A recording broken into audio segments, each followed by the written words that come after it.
Ludum Dare, you know what this is. You have 48 hours to make a game from scratch. And this time, I thought I would take part. Although the official jam time limit is 48 hours, I knew that I would be busy all Sunday, so in reality, I only had 12 hours to make the game. How hard could that be? The theme for this jam was delivery. My first idea was to make an arcade-style game about delivering mail as quickly as possible. However, this struck me as being too obvious, and in my view, you should never go with the first idea that you have. In the end, I decided I wanted to take inspiration from Papers, Please, and make a game about working in a mail sorting office. I started off by creating some art. For Ludum Dare, all of the assets including art, music, and sound effects need to be made within the 48 hours, so I did my best at making some simple pixel art for the letters, stamps, and the mail bags. I also drew this background of a mouse, keyboard, and a cup of coffee on a desk. I'm not sure why this minimum wage mail worker has an Apple mouse and keyboard, but I wouldn't read too much into the lore of this game. Once the art was ready, the first system that I built was the address generating system. This was simple enough. I just created a bunch of lists for the first and last names, street names, as well as the cities, which the generator just picks from randomly.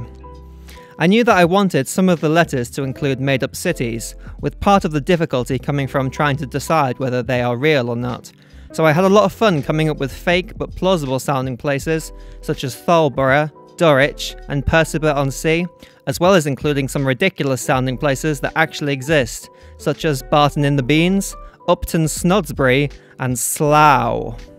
Once I had this address generator working, the next step was to actually spawn in the letters and make them draggable. At first, I was having issues with the stamps and addresses being drawn in the wrong order. However, I soon realised that despite being 2D in name, 2D in Unity does actually have a third dimension. Therefore, when new letters are spawned, they get offset in the said direction, which fixes this layering issue. Now that we can drag the letters around, the next step is to be able to actually place them in the bags or in the bin. To do this, I added a collider over the bins. Now, when the mouse is in this collider area and you're holding a letter, the letter will shrink in size to indicate that it will be placed into the bag or bin. For now, placing it in the bag simply deletes it, so the next step is to check whether the letter is in the correct place and increase your score if so, or make you lose a life if not. As the game goes on, I wanted it to get harder and there to be increasingly subtle details that you have to check on each letter, similar to how new elements get introduced on each day in Papers, Please. To this end, I created these notes that explain what the new rules are. These rules get introduced when you hit certain point thresholds. This gives the player some time to get used to the new rules before more rules are introduced. Initially, you only need to check whether the stamp is first or second class, and discard the letter if there's no stamp. Then, some letters will begin to have fake stamps that need to be discarded. Then, after a while, there will be some letters with incomplete addresses. For example, the first name or the house number is missing. Finally, some letters will have the place names that don't actually exist, and only letters with real places should be kept. Honestly, this last step is kind of unfair, as it relies on the player being familiar with British place names, but to me, the image of an American player trying to decide whether or not Hull is a real place tickled me enough that I decided to keep it in. Once all of this was in place, there were only a few steps left. I added this bar which tracks the number of letters on the screen at a given time. If the bar is filled, then this countdown begins, and at the end of the countdown, the game is over.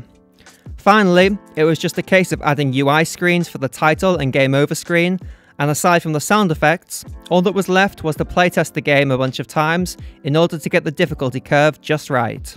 As I mentioned before, for Ludum Dare, you cannot use pre-made music or sound effects, you have to make them yourself. To keep things simple, I decided against having music and just went with a few sound effects. For the new letter sound, I just played with a piece of paper.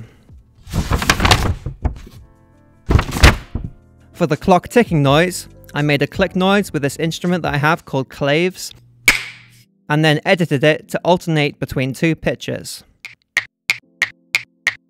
For the jingle that plays when you sort a letter correctly or wrongly, I used this synth sound in Ableton. For the correct sound, I went with a high register jingle that goes up by an octave. For the sound that plays when you sort a letter incorrectly, I went in the opposite direction with this jingle in the low register that goes down by a minor third. I think that the use of octave and minor third intervals, as well as the high and low registers, conveys quite nicely the concept of correctness and incorrectness. And that's everything that I did on the game. Overall, I'm really happy with how it turned out, especially given that I only spent 12 hours working on it from start to finish. If you'd like to check out the game, you can play it in the browser on the itch.io page. I'd also really encourage all of you to go and try out some of the other games, as there's some really great games in there. That's all for now. If you're interested in seeing more of these Game Jam one-shot devlog videos, be sure to let me know in the comments, and make sure to subscribe so you don't miss them. If you've also participated in Ludum Dare, make sure to come by to my Discord server and drop a link to your game there. I'd love to check it out. Thank you all so much for watching, and I'll see you next time.